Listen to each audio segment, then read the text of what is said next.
Hey, U.S. History students, this is Mr. Baker again. Hope you're doing well. This is Baker's Backyard with another installment of American history.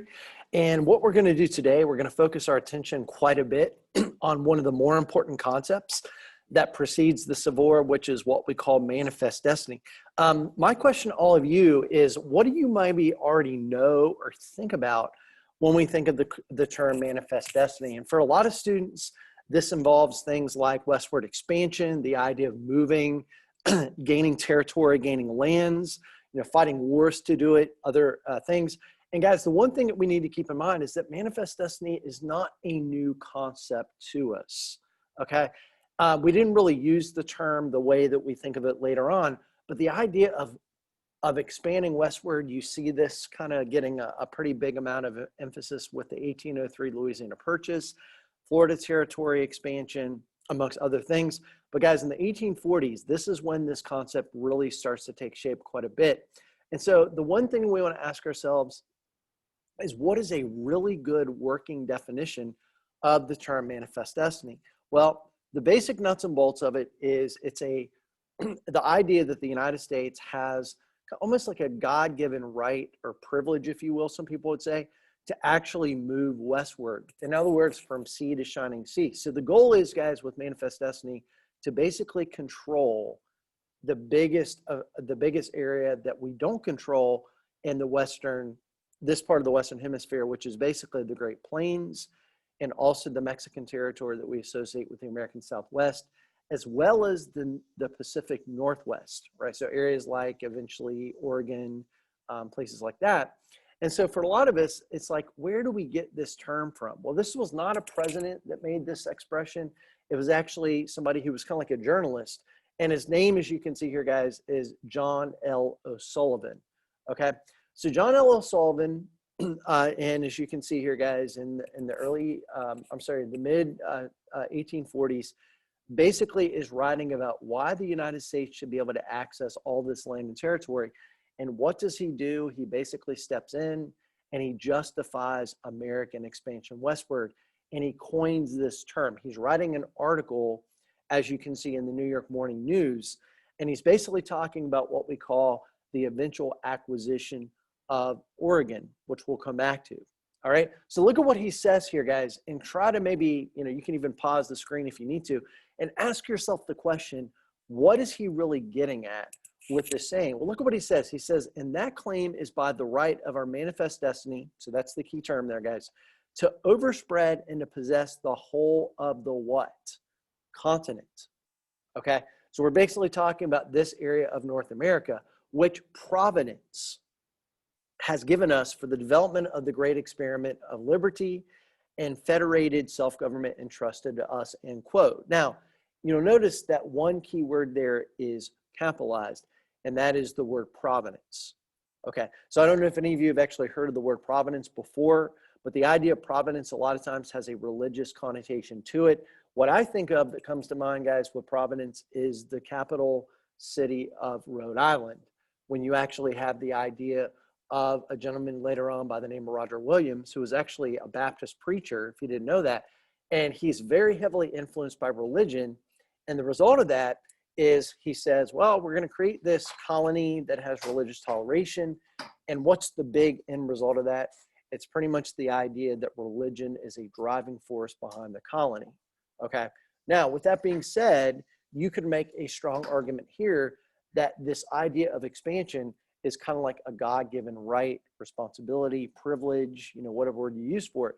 Now, the question is, does everybody feel the same way? And the answer, of course, is no, right? You're going to have people that support it. You're going to have other people that do not. The question is, why would people be on one side and the other? Well, that's what we'll come back to in a second. So pretty much, guys, if you take a look here, this is kind of looking at the territorial growth of the United States over the course of really the earlier part of the 1800s. What do we notice? By about 1845, or 1844, excuse me, we notice a lot of expansion from the original 13 states. We notice the expansion of Florida through the Adams-Onis Treaty with Spain.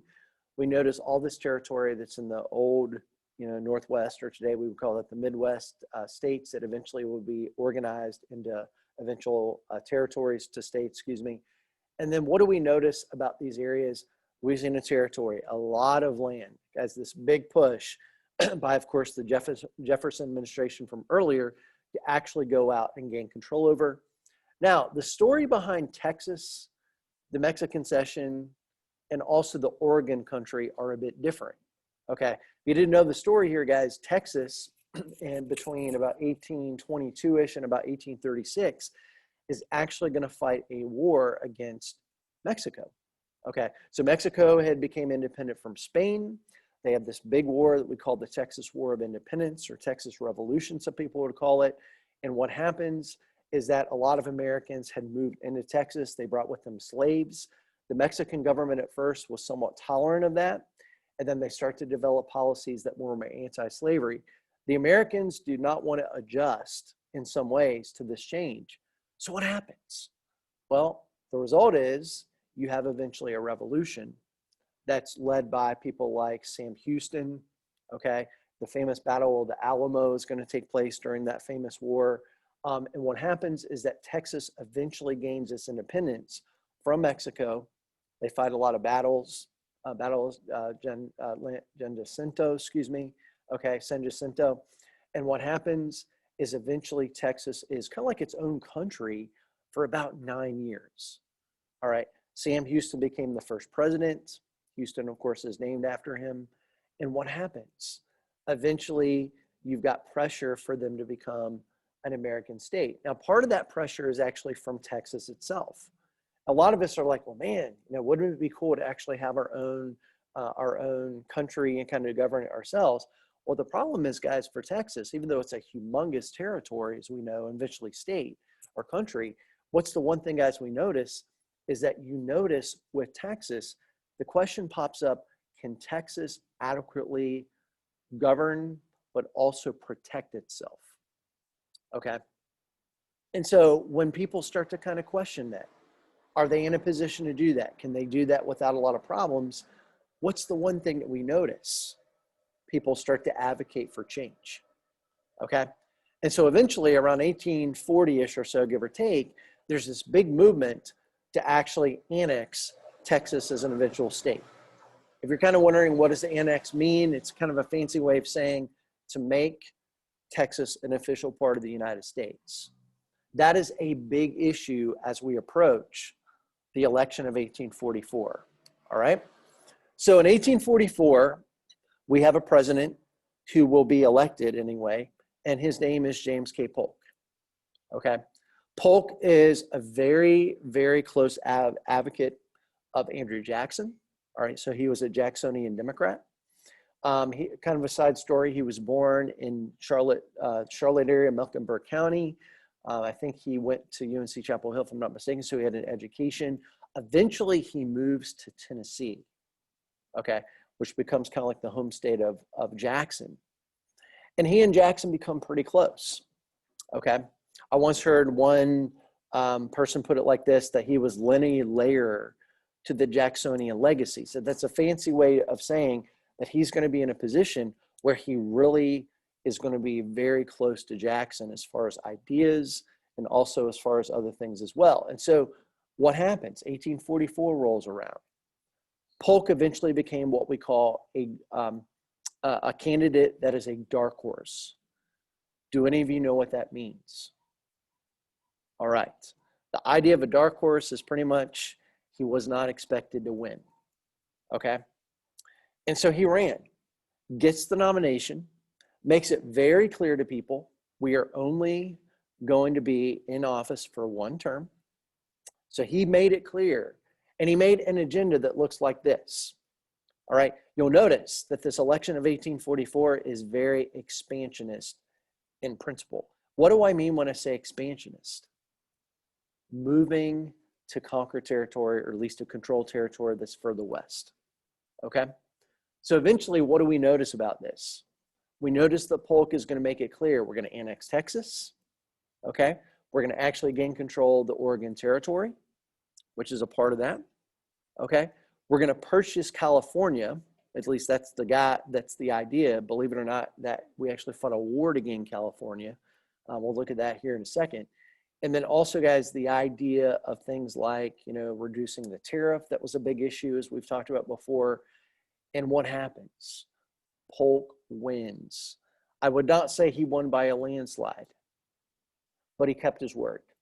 He kept his office for one term. Okay?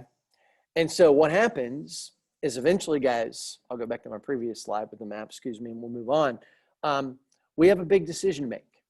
Texas is eventually annexed.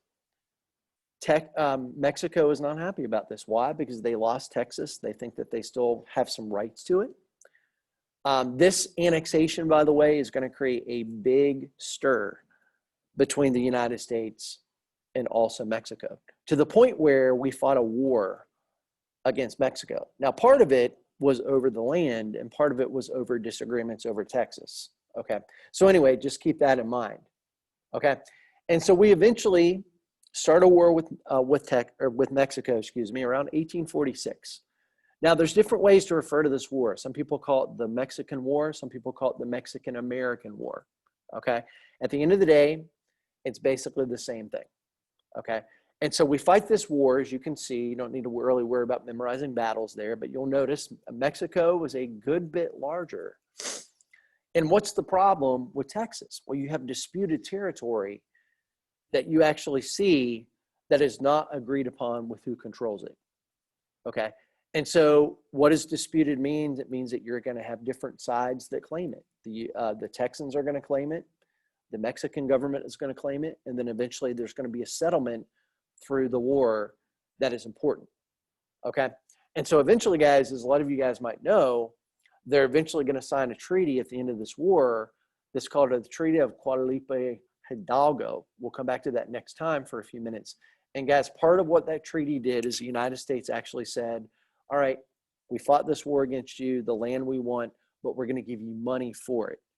Okay. So all this territory there that we see in just the blue, that's eventually going to be what we call the Mexican Cession. Pretty much what we associated with the Southwest. Okay. So areas that we call California, areas that we call current day Utah, New Mexico. Okay. Also Arizona, keep in mind. Okay. So very essential that we understand that. And what do we find? That the war is not long-lived. It lasts between 1846 and 1848, so about a year and a half or so. Okay. The question I have for all of you guys, why fight this war? Is California, that relatively large state, of course, that's going to come out of that territory, is it worth it? Well, the problem is, before we actually fought this war and gained control of Oregon with a treaty with the British, we do not have arguably full access to the Pacific Ocean, right? Which we know is an important piece of puzzle with trade, et cetera, especially, guys, you don't see it here, but when you move further west of there, where are you moving closer to? You're moving closer to the Pacific Islands. You're also moving closer to some areas of East Asia, Southeast Asia. So in other words, it has a lot of trade value, okay? The problem is Mexico does not sell it to us right away, okay? So Polk sent over, I think it was a gentleman by the name of John Slidell. The name you don't have to worry about too much. And Slidell goes over there with one big opportunity, or shall we say deal in mind. And that is, he basically says, we are going to go out and we're going to buy this from you. Mexico has every right to reject it. Why? Because it's their land. Then we have a war. Okay. Now, the war, it kind of depends on your philosophy about this. Was the war justified or not? We're going to look at a couple of examples of people that did not agree with it. But guys, if you take a look here, you'll notice is that annexation and cession. Okay. Cession means that we're basically getting this land and we can make decisions about how to use it, that kind of thing. Annexation is we are officially making it a part of the country, and so you'll notice Texas's annexation, it's already its own country. So it is coming in with the intention of becoming a state. Okay. So you're not going to see a big delay as far as statehood with the area that we call Texas. Okay. Then we notice a treaty that we sign with the British for the Oregon Territory. Okay. So if you take a look here, guys, you'll notice all this area there, it's pretty decent size. When we think of Oregon, we think of one state. The territory itself, however, was much bigger. Okay, so as you can see, it included all of Oregon, of course, Washington, all of Idaho, and then a few very small bits and pieces of both Montana and Wyoming. Okay, now a lot of you might be wondering, well, Mr. Baker, this is not really that big of a deal. It is a big deal because originally, guys, all this territory that we see up here that goes into further into what we call British Canada, okay, or British Columbia, that was actually disputed. All right, and so it went all the way into the 54th parallel. So what's going to happen? You're going to have some people that are like, nope, we deserve all this land. You're going to have other people that make the argument that, you know what, no, that we can draw a line in the sand and basically say, okay, you know, we can agree, we can have a treaty. And that's pretty much what Polk ends up doing. Okay, now the question is why? You know, well, think about it like this. We're fighting a war in 1846 against the Mexican government. Is it probably the best thing to do to actually keep, you know, fighting another war? In other words, a two-front war. And the answer is probably not the best thing. Okay. And so what do we notice, guys, about that? I think we made a really good decision to not actually go into another war. We signed a treaty. We got the 49th parallel, which might be worth noting, guys. So this line right there is basically what we call the 49th parallel. And what we notice, guys, is that, again, a lot of historians that I've read have said, okay, probably a good idea that we not fight the British.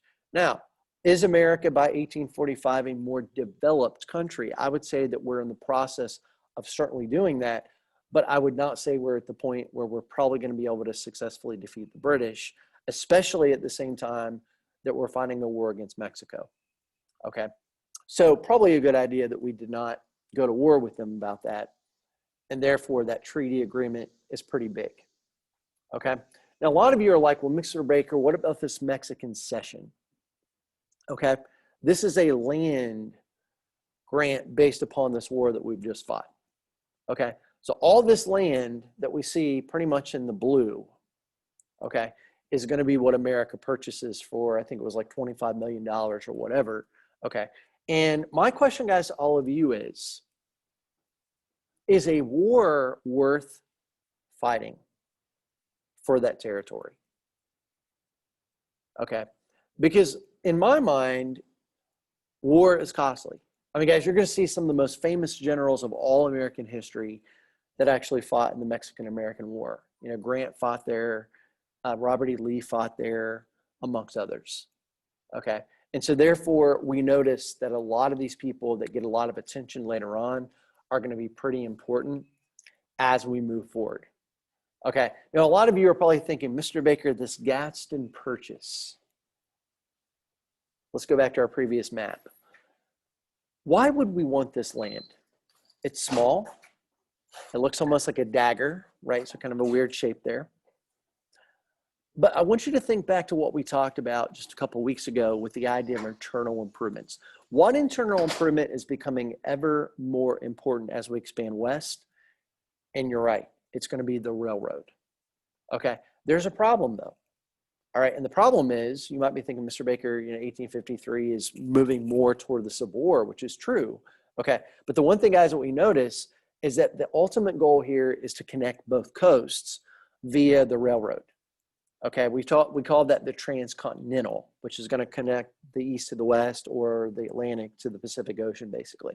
Okay, believe it or not, this area there was seen as less of a risk in this respect, because guys, when you're going across all this land there, you're more likely to interact with especially native population, in other words, Native Americans, and it has potential to create more problems. Now, eventually, we'll notice in the 1860s that we're eventually going to have the Transcontinental Railroad that actually does connect through this area that you see me doing the cursor.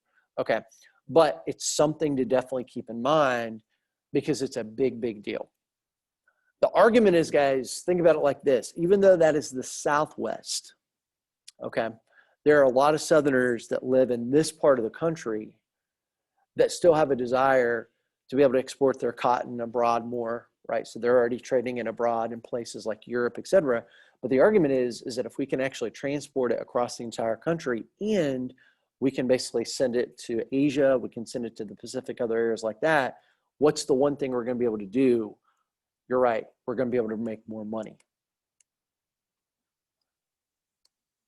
So the question is, guys, if you read this, you might want to pause your screen for a moment and ask yourself this question. First of all, how does Polk justify the war with Mexico? Because that's essentially what he's doing with this war message. By the way, this is only the second time in American history up to this point that the Senate has actually declared war on another country. The first time was against Britain in the War of 1812. The next time will not be until 1898 with Spain during the Spanish-American War. Okay, so take a look at what he says. He says, the grievous wrongs perpetrated by Mexico upon our citizens throughout a long period of years remained redressed, meaning we've not really done anything about it. And solemn claims to treaties pledging her public faith for this address have been disregarded. So in other words, they've turned their cheek. A government either unable or unwilling to enforce the execution of such treaties fails to perform one of its plainest duties. Essentially, what is he saying there? The government of Mexico, for whatever reason, lacks, is it strength, power, whatever word it is, they are not following through with what we need to do, okay, to respect treaties that have been attempted prior to this war. Our commerce with Mexico has been almost annihilated. Commerce meaning trade. It was formerly highly beneficial to both nations, but our merchants have been deterred from prosecuting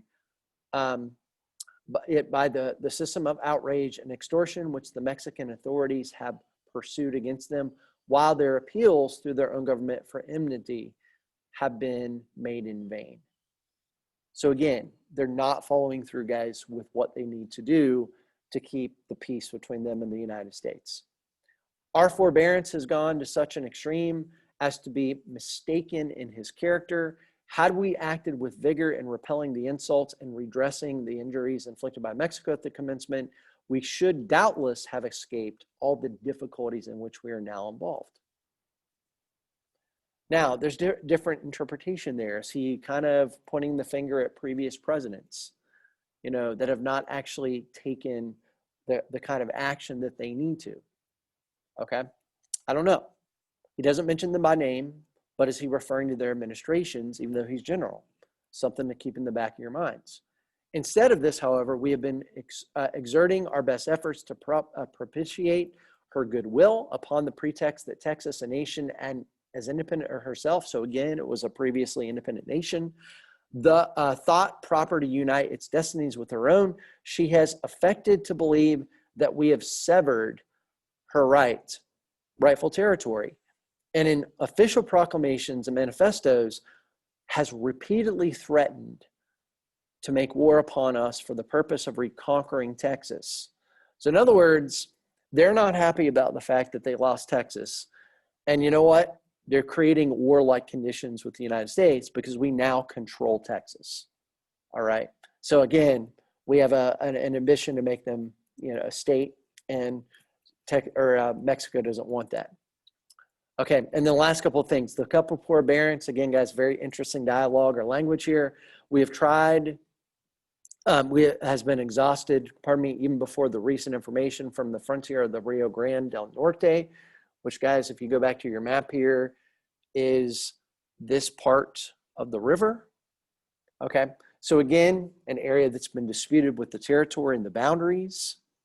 Okay, and look at what he says next.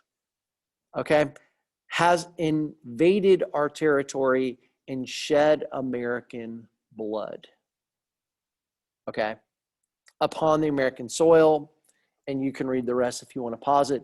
But guys, for the most part, what he's saying here, if you take a look at these areas that are what we call border towns, like Corpus Christi is an example here, the argument is, guys, is that they're not really respecting the sovereignty of Texas as a state now, or at least a potential state.